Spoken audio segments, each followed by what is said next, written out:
to Bitcoin Podcast.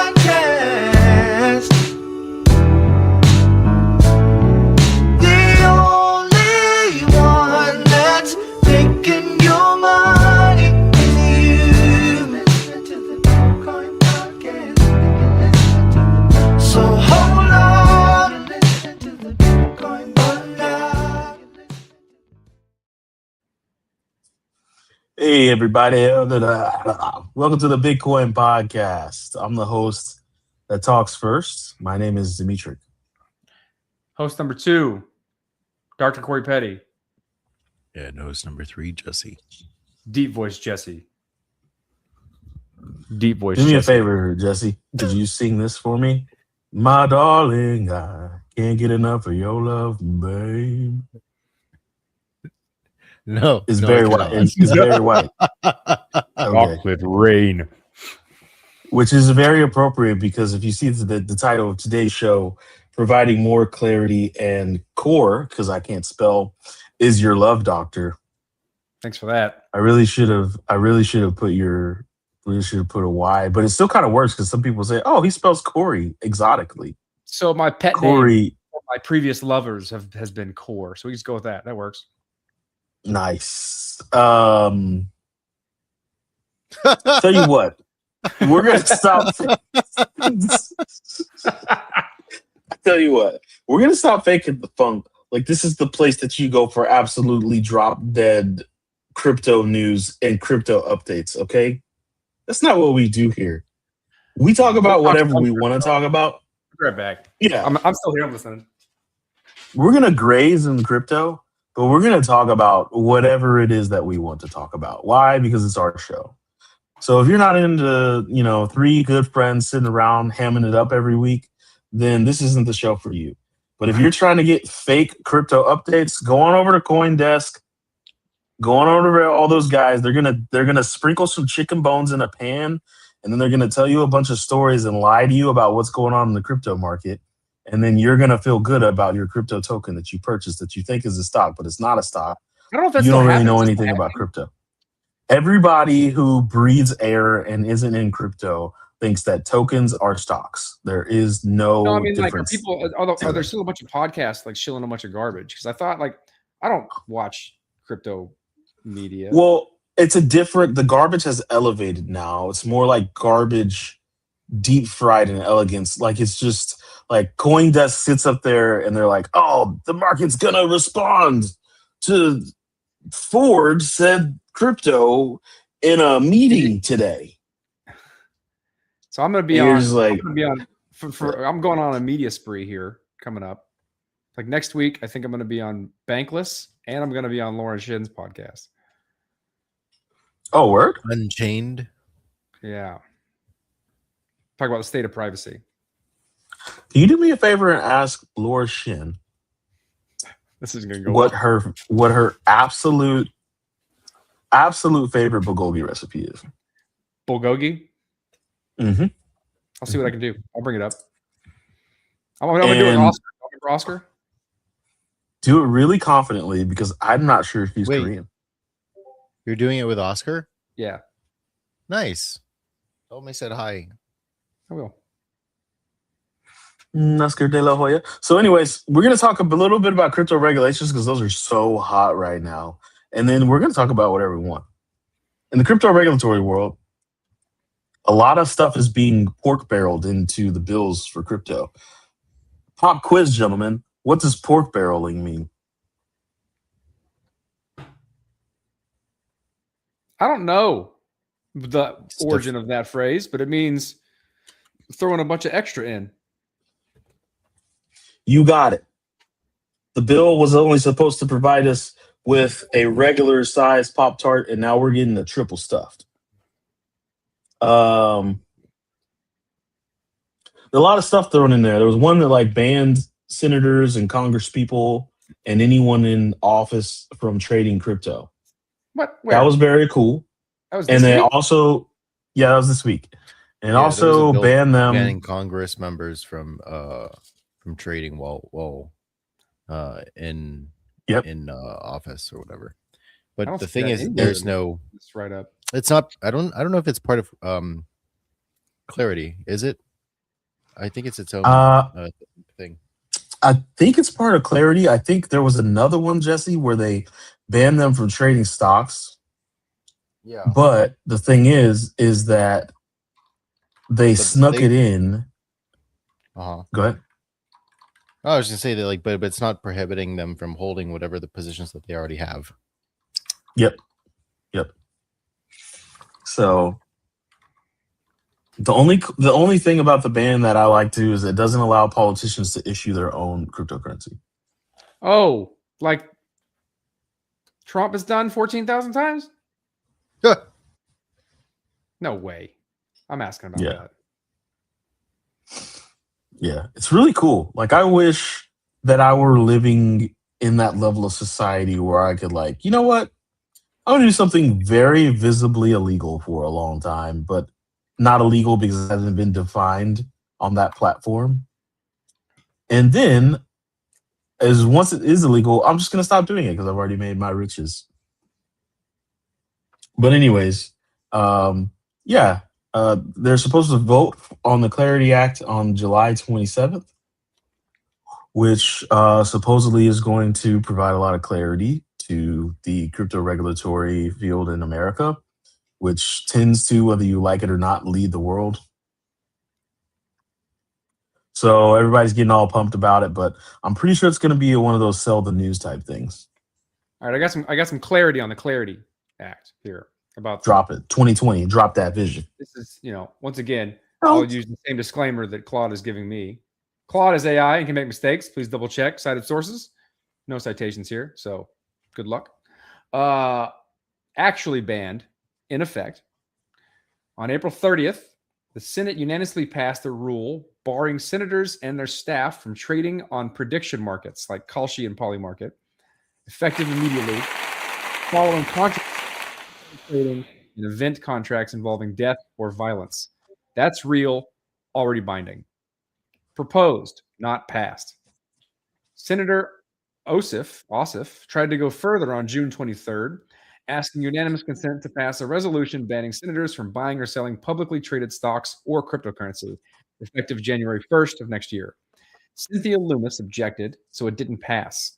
Separately, the Senate Homeland Security Committee earlier advanced the Ethics Act, which would ban members of Congress, the president, and VP from purchasing stocks and crypto with full divestiture by 2027. Ooh, that's a big one. But that's committee passage, not a floor vote or law. Different provision entirely. The current Clarity Act draft, as of July 22nd, that's yesterday, would ban presidents and other federal officials from issuing or sponsoring cryptocurrency and other digital assets. That's about officials launching their own tokens, aimed squarely at the Trump meme coin situation, not about trading existing ones. So, prediction market trading is banned for senators now. General stock and crypto trading is not. It's been proposed multiple times this year and keeps stalling. There's your straight dope as per AI.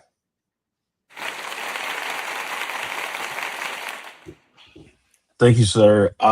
First of all, what I want to say, Corey, is that you could be the best news anchor of all time, or correspondent. You could be a pretty good correspondent. Let me tell you something. Do me a favor. Right? This is Dr. Petty on the scene, providing you crypto. No, I'm kidding. The straight dope. Yeah, that's straight dope. So the regulations are the regulations. All this does kind of feed into the time where crypto is bleeding into people's everyday regular lives. It is getting awfully easy to spend USDC on the internet, that is for sure.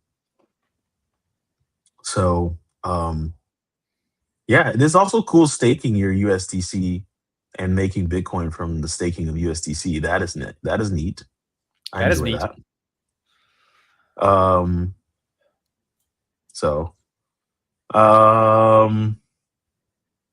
I don't know, Justin. What do you think about all those regulations? I think last week's show you made it pretty damn clear. We don't need what's the words? Regulation. Is that the words? We don't need no regulation. Education. There we go. Maybe I'll do a remix. Hey, teachers. Leave those kids alone. No, what do you think about all this, Jess? My man just put the biggest amount of food in his mouth. And I'm eating soup. Like, we don't even care, bro. We don't care. This French toast is awesome. French toast with bananas Foster. Mm. I don't know. Yeah. Everything's getting co-opted. It really is. Yeah. And like, so like, I've been doing a lot of research. I mean, like, as a part of Logos, and my general job title work, I've been doing a lot of research and looking and like trying to form this idea on like how to do privacy and why all privacy sucks. And I think this streams back to my efforts doing security and why security sucks. And like, the one thing that the blockchain secured did a good job of securing it, but the way in which it secured it created a surveillance economy. All the money that's made is in archiving data and then selling it, or linking it, creating a graph out of that data and then selling it. And it has nothing to do with the one thing that blockchains do well, which is basically make sure that once something's in the blockchain, it doesn't change. But like, the life cycle of a transaction is so much more than that. And so I wrote this article that goes through the entire life cycle of a transaction, and then how at each one of the points in which, like, all the process of a transaction and how that corresponds to the technology you use, it's all leaky. And there's a market around every single one of those leaks. And so like, having a privacy solution on a blockchain today does fucking nothing. And if you try and stop one of the leaks, the money just moves elsewhere. You just route around it. So unless you stop all of them, nothing will change. It's so disheartening. I don't think that's anything. Yeah, it is. But hey, I can never say I didn't give it a good shot when it comes to crypto. I can, like, if time goes by and, you know, crypto's popularity grows and people over the years stumble upon our little show, there's going to be episodes in there where people know I cared a lot and I wanted it to be great. And that's all that really matters. Now I can go be great. But yeah. So like, I mean, to be fair, the one thing I did come into conclusion on is like, if there's nothing to be done and you don't really care, there's a lot of money to be made in archiving data and then selling it. Really? Yeah. There's such seems like someone that would. There's such an asymmetry, seems like someone in data availability, like the cost of de-anonymizing somebody has drastically reduced and continues to reduce, while the process of keeping yourself private continues to be difficult, or worse, or harder. Mm-hmm. It seems like something that an archivist would like to do.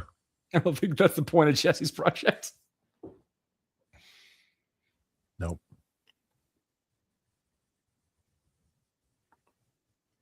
He's not looking at the screen, so it doesn't matter. And I was trying to make faces. Hopefully somebody is. But I can hear what you're talking about. Yeah, but it does. Yeah. Sometimes you got to hear and see, because I was. But anyways, yeah. What kind of French toast was that? Was it? What, you just drink only bottled water? Like vanilla French toast. No, I have been drinking bottled water because it's just right here. Yeah. You're such a creature of convenience. I mean, yeah. I mean, you're drinking alcohol because the bottle's right there. Yeah, I'm drinking water because the bottle's I made this right behind me. And I put mint in it and I mixed it. Oh, that's effort. Never mind. I put effort into making this glass. I don't have like bottle O whiskey that I just like poured out of, like pulled next to my desk. Oh, okay. Never mind. I thought that's what that's from.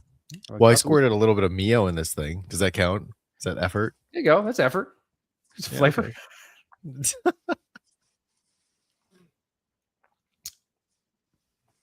How you been, Jesse? What you been up to?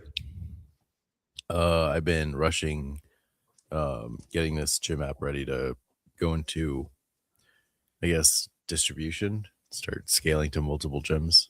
And so that How's just that work means for you, right? So like I've seen some Uh-huh. dashboards, some pictures. So like I know that you're leveraging AI significantly to build this thing. Mhm. What's been like the biggest unknown you've had to figure out as you've done this to get to a point of like, oh, this is a thing people need to depend on and can't fuck up? Wait, sorry, rephrase your question. What's the biggest gotcha or like something you've had to learn as you've built this thing out that All the users have different gotchas. That's the gotcha.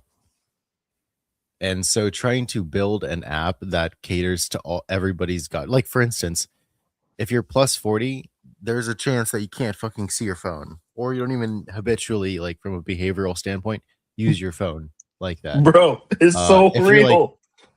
60 plus, then you probably don't use your phone if you're at the gym. Like if you see the gym class schedule, you ask for a paper printout.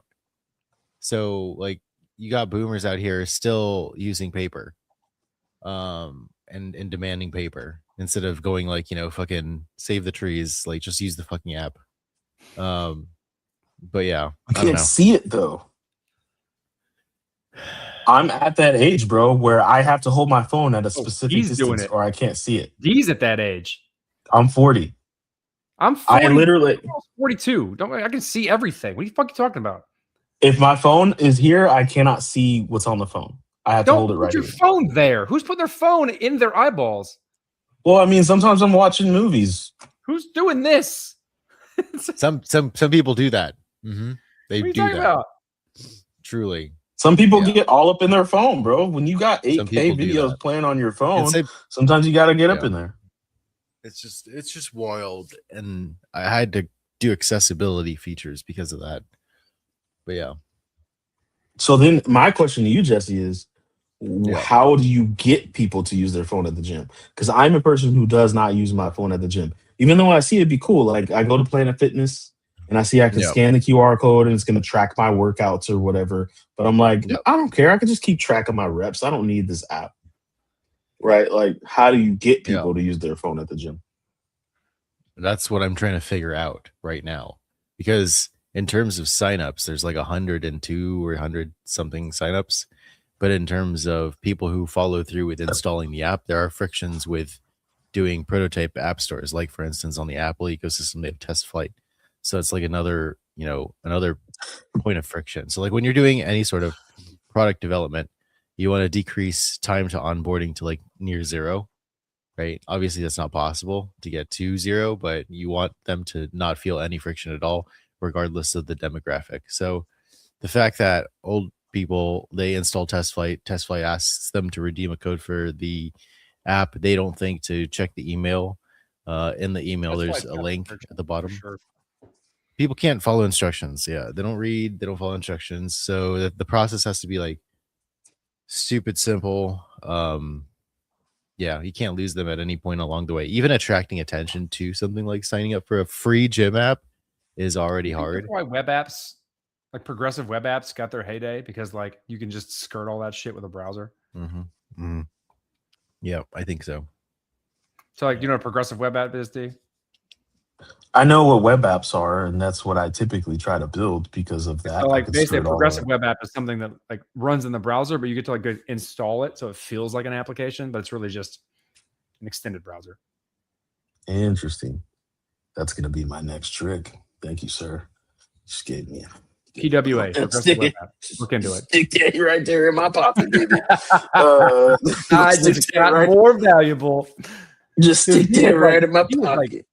D is straight milking these fucking boomers, man. He's running around with his quad. Being like, look at this dashboard I made. Let me tell you something. There is that cavern between, I think we showed that image last week or the week before, of how many people are refusing to learn AI and then how many people use it, have the $20 account, and then how many people are going hard body. There's not a lot of people going hard body. So there's infinite opportunity for you if you are hungry and you can solve problems. you are going to do very well in the new coming fourth industrial revolution.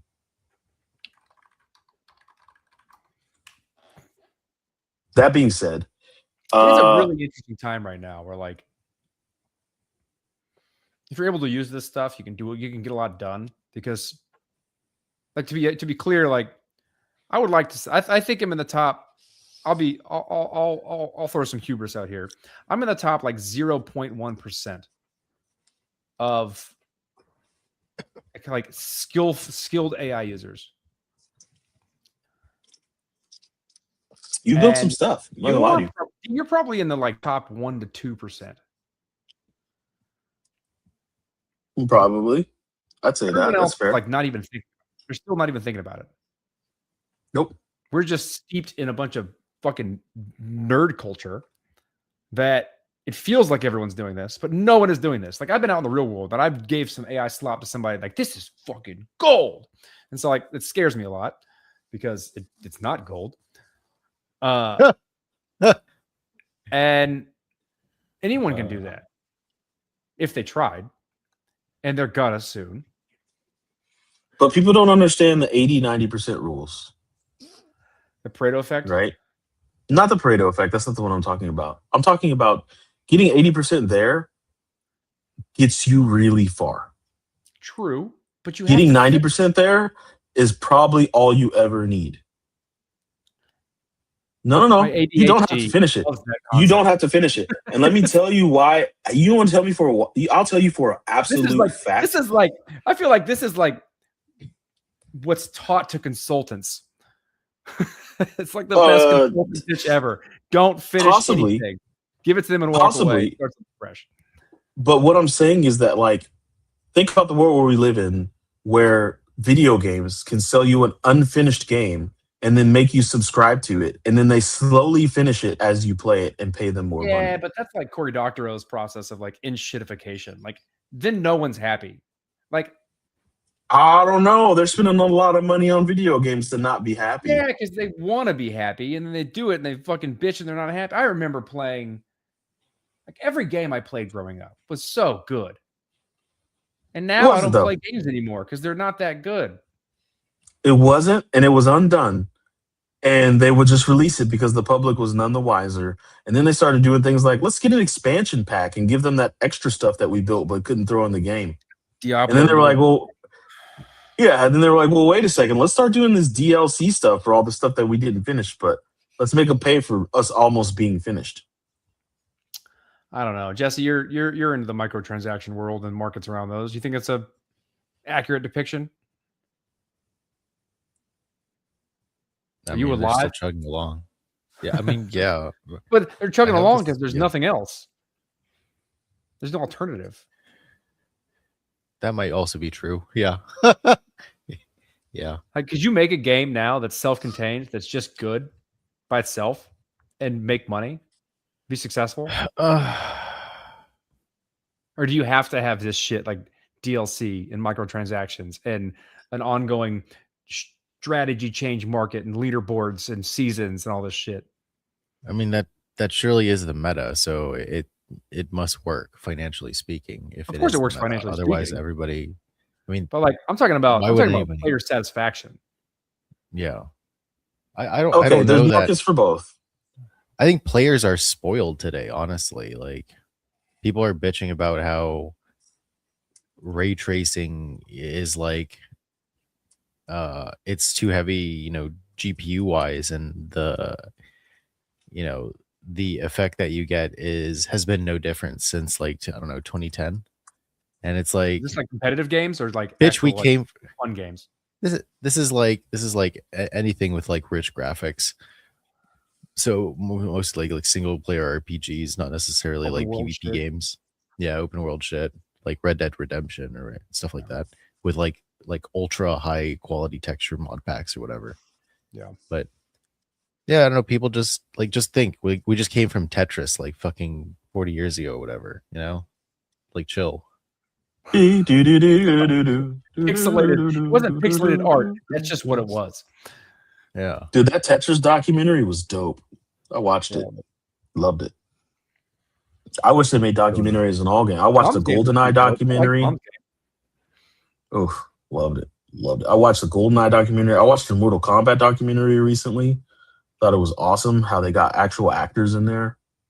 So that Do you was remember really when cool. we interviewed, like for a while, like a good while, we were super excited about NFTs and games on the blockchain Mhm. and how it was going to like revolutionize gaming and the markets associated with like assets within the game. Yeah. We were so excited. We were so dumb. I Naive. really was excited. I was excited. I was really, because I was always into the idea, because like every single time you ever tried to mix economies in games, it like ruined it. It ruined all the economies simultaneously, because like there's this general effect that like if a money has more use cases, you like drastically alter the equilibrium, and you end up creating very asymmetric strategies for people to get rich and then take advantage in one game by doing something simple in a different game, right? And you mix the economies of these things. Mhm. So like gold farm in World of Warcraft and like buy the best thing you can in some game that it's connected to or some shit like this, right? Yeah. And like that's just a general effect. And I don't know. Like it's waiting. funny to watch all the lessons we already knew. Us just like walk through them every single time without through this whole crypto narrative. You know what I'd love to happen for a game? It would be a very expensive game. It would be about $10 billion to $15 billion to make. But it is the game of all games. For any type of game you like playing, you could play it and it all intertwines. You like first-person shooters? Well, then you're like the battle soldier dude, and you're fighting on the battles. You like, what's it called? I don't know, but I remember like there was one part of it where like you're the RTS person. Yeah, like if you like real-time strategy. Or you could be the person, one of the grunts Star on Citizen. the field receiving orders from the person doing the real-time strategy. Like it had all the levels. This is made. I forgot what it's called. I guarantee it was made.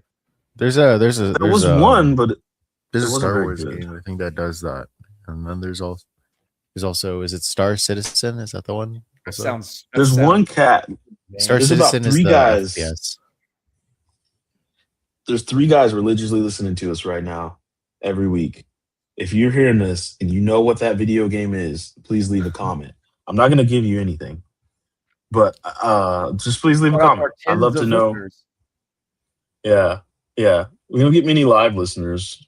We get a few hundred not live listeners. But I'm gonna love when I'm old and I can tell the stories to my kids where I'm like, back in the day, I used to get 100,000 listeners a month. It was oh my god. And then that's it. That's how I'm gonna sound when I'm old, by the way. Apparently like a Disney character. Yeah. I would say my trials and tribulations building AI implementations and tools for mid to very large market businesses is that when in the world of business, there's not a lot of much care about the how, and there's a whole lot of care about the get shit done, make things move. So there's usually about 1 to 2 people in the organization that care about the how. It's usually a tech guy and a very cautious manager. So I'm going to keep going. I'm going to mirror this with my experience earlier this week in one of my engagements that I've Okay. had. So there's a tech guy and a cautious manager that are always like, well, how is that built? And that's when you educate yourself enough on the things that you build with AI to pass those guys. And they're like, but did you think about this? I'm like, no, I didn't think about that, but do you really think that would help? And they're like, yeah, of course it would help.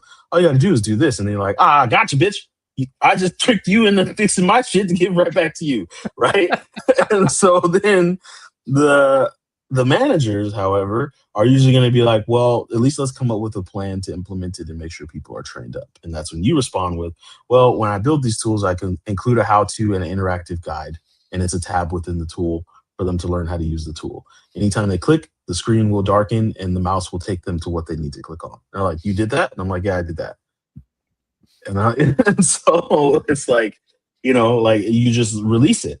And then the small things You're going to get burned so fucking bad. You can overcome the small things by just keeping locked in, and also like making sure you're not building anything. Like, don't build a rocket ship. Just build very simple things, and don't build things that are going to cause a lot of issues. Like, and you can pretty much do a lot of, you can add a lot of value to a company just by not building anything that's going to explode in and on itself. Use JavaScript libraries that are notoriously safe. Check if they're still safe, like that stuff like that. If they're safe, do inline so they don't need to reach out to a CDN. Try to avoid CDNs as much as you can. Like, there's little things that like I've learned quickly to build these really impactful tools for businesses. And they work. And I mean, if you can they're give people paying a lot of money. information without, like, that's the main thing. If you can surface information they're not getting, then you're probably doing a pretty good job. The moment you start That's it. altering process and then building tools that are critical for that process, it becomes much more difficult. Yeah. Don't try to go in and build an ERP for somebody. Just take the data. Take the data they're creating. Let me walk you through the engagement I just recently had. I'm not going to say who it was or what they do, but it involves, like, they use a CRM. They use it's called HubSpot, really popular CRM that does a bunch of marketing. Super popular. Big, it's a big one, right? And I'm going in there to fix some like issues they have with their process, their tech stack, and how they want to bring new clients into their firm. And then I was like, all right, let's back off. Like, I can fix these little issues. These are not difficult things to fix based on how I see your company running and the software you use. What's your like big goal, your ideal dream?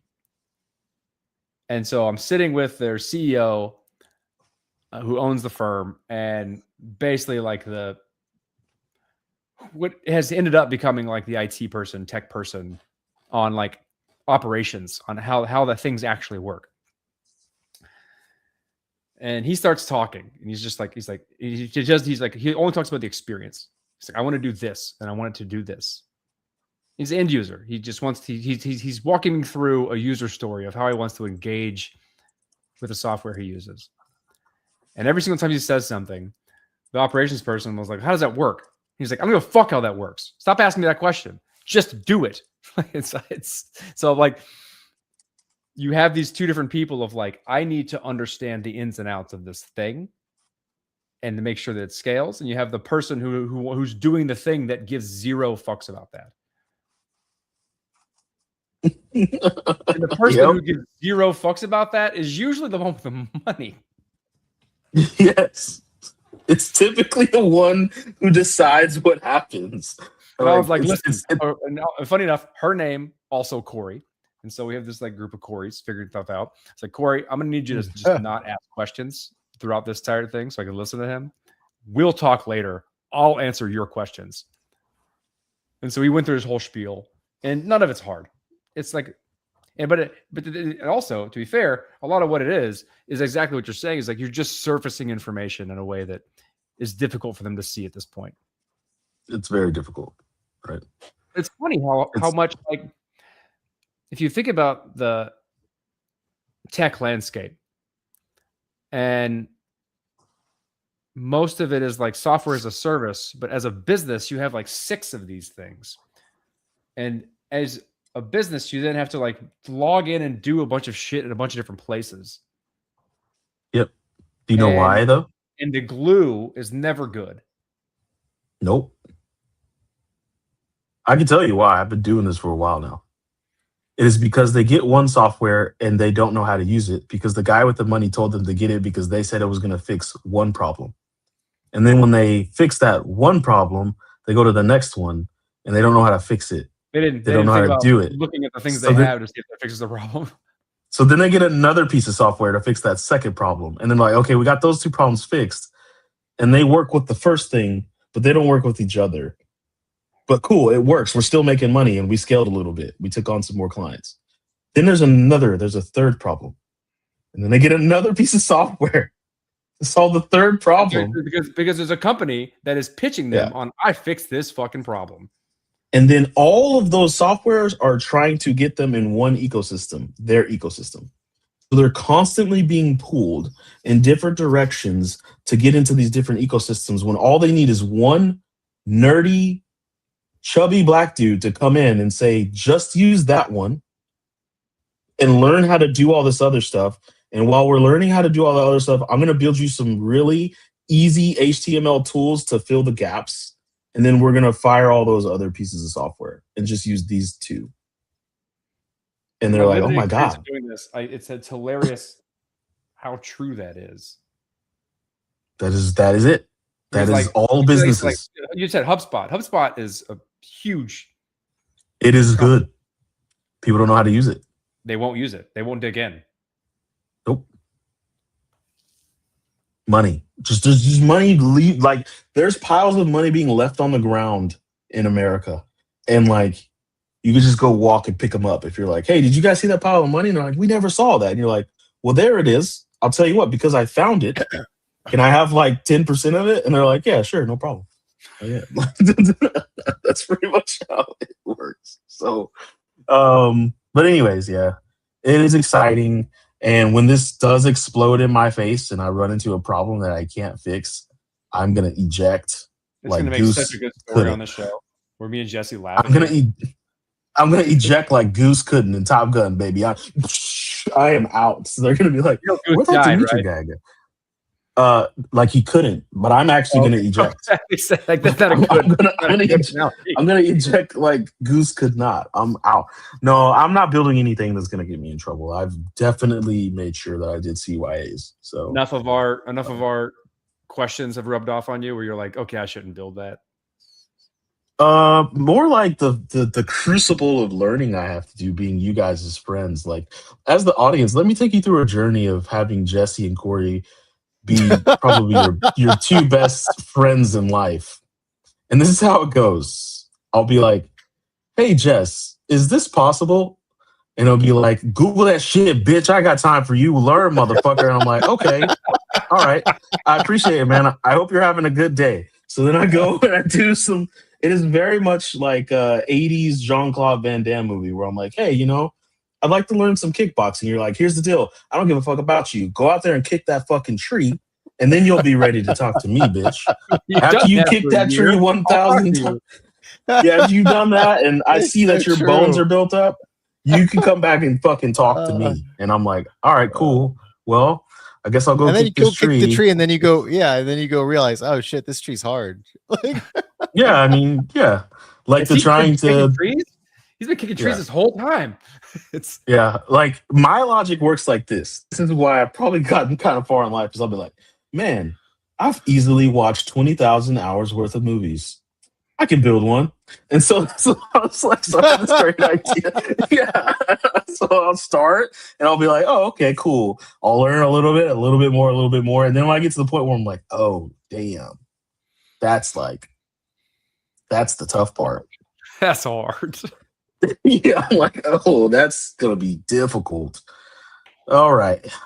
Time to not do that anymore. I'm going to go inside. Yeah. Well, yeah. So anyways, yeah, so for you listening, we know a lot more of you listen than watch, and that's okay. Nobody likes to watch three talking heads talk except for boomers, right? I mean, that's what. Looking at me. I'm such a handsome. That's what 24. You are a handsome dude. I'll give that to you. No homo. Oh, you can't say no homo anymore. Why not? I think it's still a thing. Yeah, but you can't say no homo as a joke because it's mean to homosexuals. Is it? I think you can say no Diddy. But that means a lot. That implies a lot. Yeah. Excuse me. Sorry, audience, for burping like that. Yeah. So if you tune into the Bitcoin podcast, this show is called that because we had it first and we're not giving it up. And the website is pretty dope. thebitcoinpodcast.com. So if you actually have like a really dope Bitcoin podcast and you want this URL, we're going to take at a minimum $9 million for that. That's 3 for each of us, and we'll part with it. I guarantee you we will. I guarantee you we will part with it. It won't even be any skin off my back, baby. All right, you can have this We got bad boy hashtag for on $9 the million. background. We can take that. It's fine. Yeah, like you can have this thebitcoinpodcast.com for $9 million, all yours. But until then, this is our shit, and we will talk about what we want to, a little bit of crypto, a lot of Hey, bit we of talked us about just Clarity kind of, Act. We talked about some regulation. They can suck Yeah. off. yeah, we passed the test. If you run the transcript through something, you'll find all the crypto stuff you didn't even care to use anyways. Like you're gonna do anything with it. You're not doing anything with that I talked about the information. transaction All life right. cycle, privacy. We're good. Yeah. Nobody's doing anything with that information. I realized just today my dad watched the news for entertainment. He didn't care to be informed. What's he gonna do? What's he gonna do? Run for was he gonna be a judge? Nobody cares. Nobody gives a shit. Everybody just wants to be entertained. I hope you were entertained. We're a bunch of cynical assholes who've been through the ringer. Like the crypto. We've been through like 5 bear markets. We're over this shit. Okay, We've we're done, over this done shit. things. We Yeah. got stories. And Yep. you need to ask All questions right. if you wanted us to pull them out. Otherwise, we'll go fuck.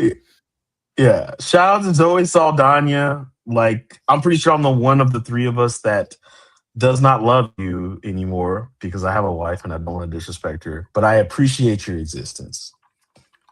So shout out to Zoe Saldana. And you guys got any shout outs? Shout out to my wife. What do you got? Toy Story 5. That was not a bad movie. Toy Story 5? Nice. Yeah. Shout out to boomers that can't use phones because you're making Jesse's life interesting every week. I'm pretty sure he's doing some deep sighs. Real deep sighs, bro. No, I just realized that the gym I go to skews old, and anything to do with mobile apps or tech is just like 40 and You down. chose the wrong gym? I mean, no, I didn't. It's just going to be different. Okay. Yeah. And if you can capture them, you can capture an audience. Yeah. I mean, it's still broad enough, but yeah, there's a lot of old people. All right. I'm out of here. All right. Fuck it. Or get out of here. Jesse and I are going to talk. We don't need you, bro. No, I'm kidding. Wait, you got to hit the end of the stream so I can tell you some cool shit. Oh, Okay. yeah. Screw you, audience.